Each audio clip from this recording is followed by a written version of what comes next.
नमस्कार। मैं डॉक्टर हेमलता शर्मा, सहायक आचार्य संस्कृत, राजकीय स्नातकोत्तर महाविद्यालय बयाना।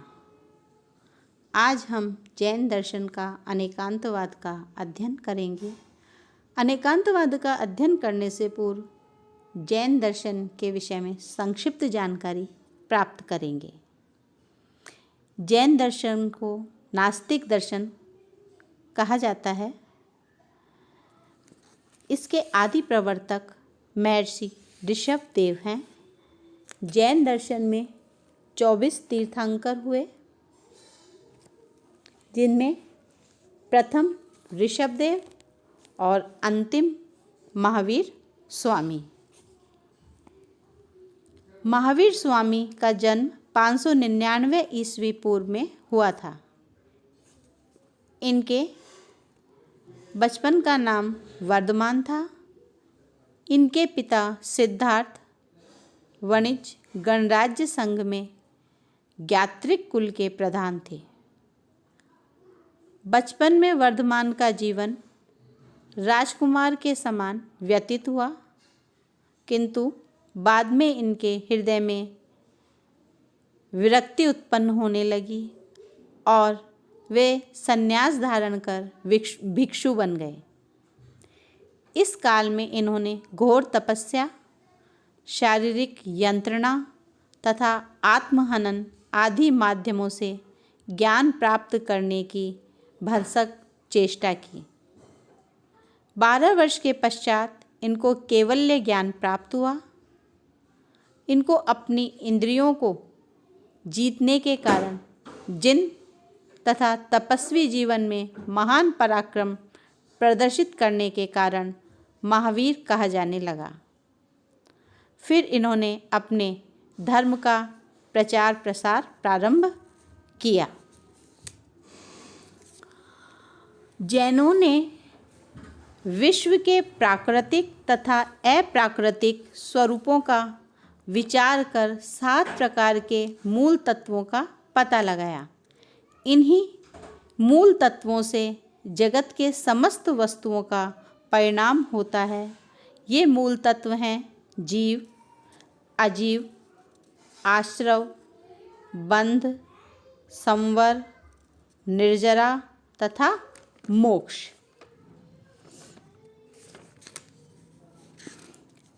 प्रथम जीव। जीव शारीरिक, मानसिक, इंद्रिय शक्ति से युक्त सांसारिक आत्मा या चेतन ही जीव है। जीव ज्ञान व दर्शन से युक्त है। अमूर्त, कर्ता, अनादि अविद्या के कारण कर्म जीव में प्रवेश करता है और जीव बंधन युक्त हो जाता है। दूसरा तत्व है अजीव। चैतन्य रहित जड़ पदार्थ अजीव कहे जाते हैं। ये अजीव 5 प्रकार के हैं: धर्म, अधर्म, आकाश, पुद्गल और काल। इनमें से धर्म, अधर्म, आकाश और पुद्गल ये अस्तिकाय हैं और काल अनास्तिकाय।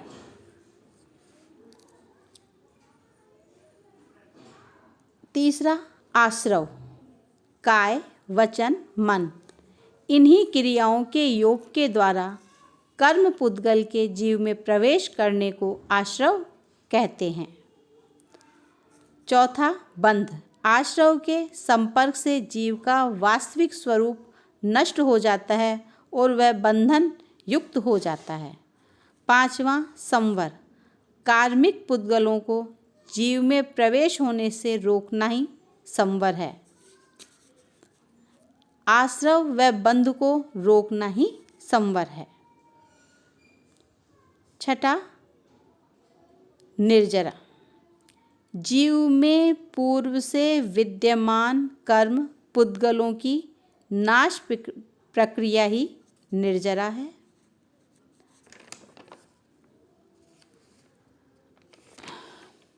यह निर्जरा 2 प्रकार की होती है, भाव निर्जरा और द्रव्य निर्जरा। भाव निर्जरा साधक की आत्मा में कर्मों के नाश की भावना का उत्पन्न होना है। द्रव्य निर्जरा भोग होने के बाद कर्म पुद्गलों का स्वयमेव ही वास्तविक नाश होना द्रव्य निर्जरा है।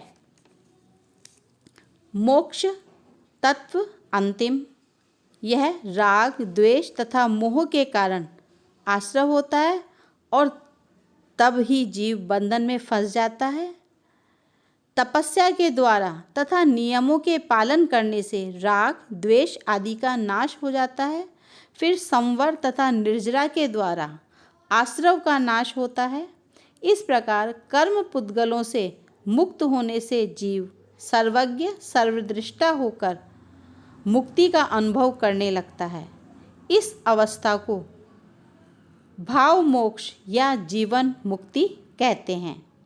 वह सभी कर्मों से तथा औपनिक, शायोपनिक, औदयिक तथा भव्यत्व भावों से भी मुक्त हो जाता है।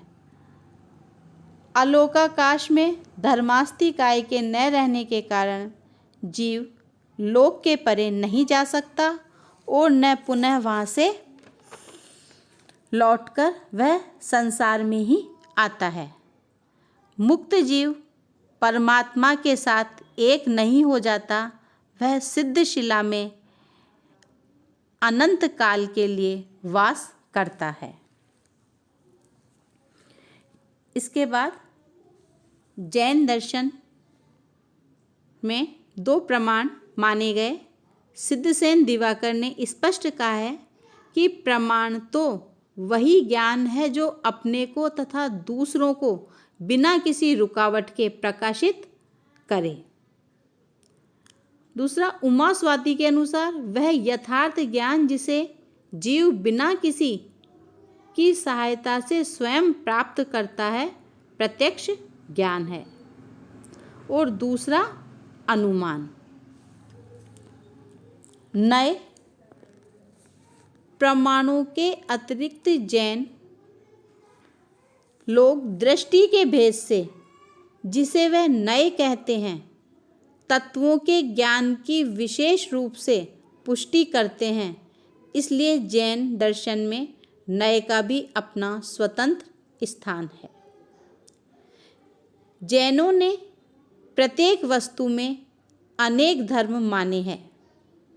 उनमें से जब किसी एक धर्म के द्वारा वस्तु का निश्चय किया जाए तो वह नए के द्वारा होता है।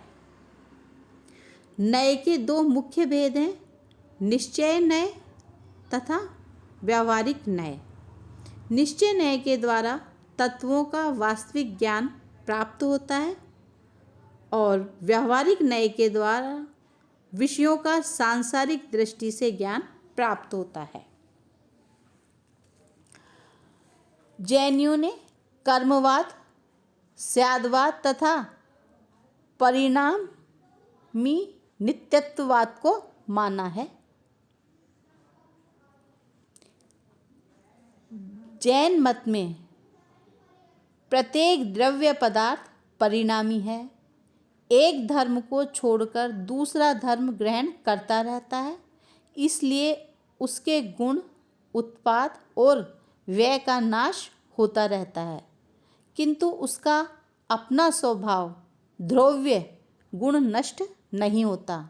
उत्पाद, व्यय और गुणों के कारण एक ही वस्तु एक क्षण में है और नहीं भी, किंतु दोनों स्थितियों में इसका अस्तित्व तो है ही। अतएव एक ही द्रव्य में परस्पर विरुद्ध गुणों की सत्ता एक साथ ही रहती है। यही परिणामी नित्यत्ववाद या अनेकांतवाद है।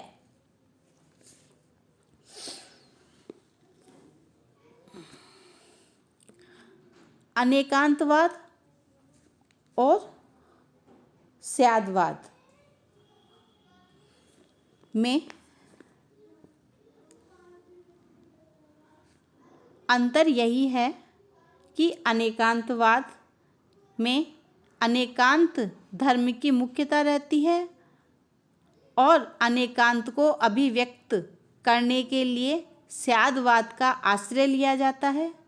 स्यादवाद में लगा स्यात् शब्द प्रत्येक वाक्य के सापेक्ष होने की सूचना देता है, अर्थात वह निश्चित रूप से बताता है कि वस्तु केवल इसी धर्म वाली नहीं है, अपितु उसमें इसके अतिरिक्त भी अनेक धर्म विद्यमान हैं।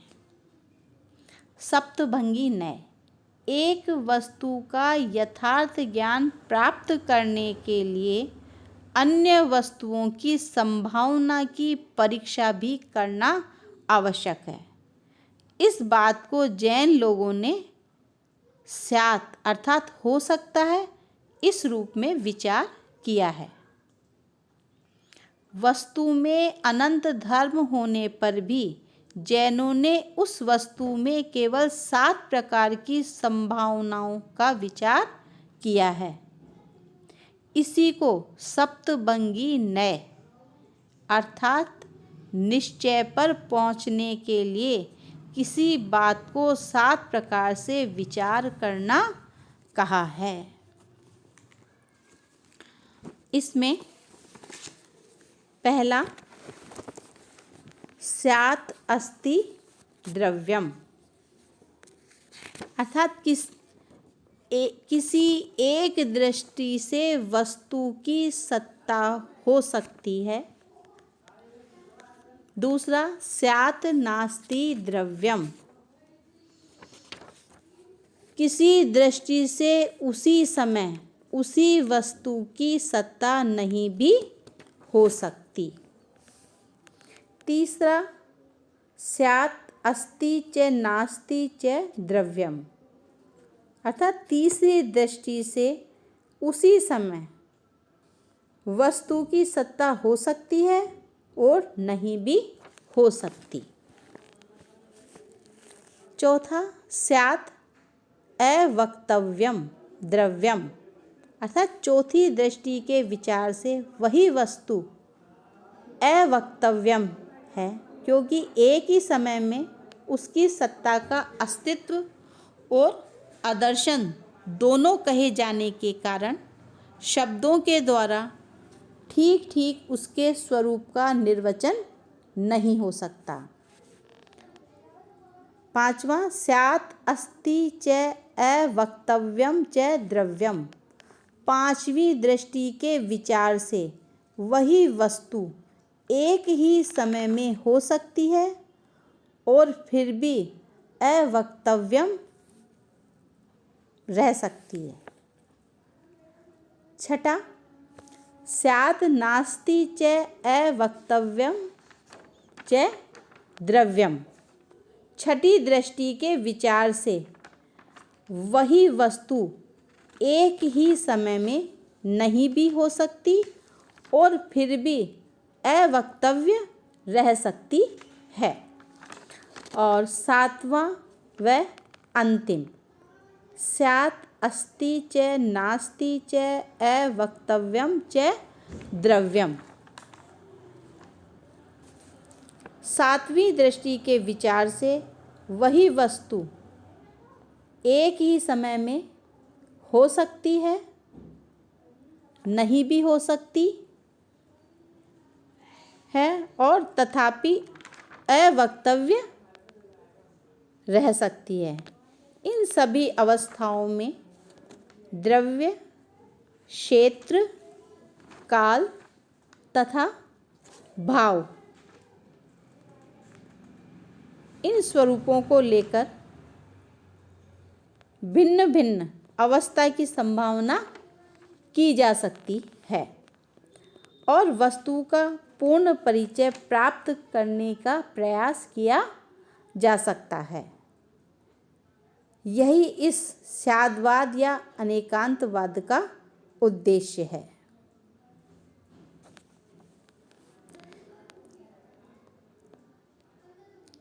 जैन दर्शन में यह एक अपूर्व विचार है। इसी को लेकर इस दर्शन को कोई स्याद्वाद दर्शन के नाम से भी कहते हैं। धन्यवाद।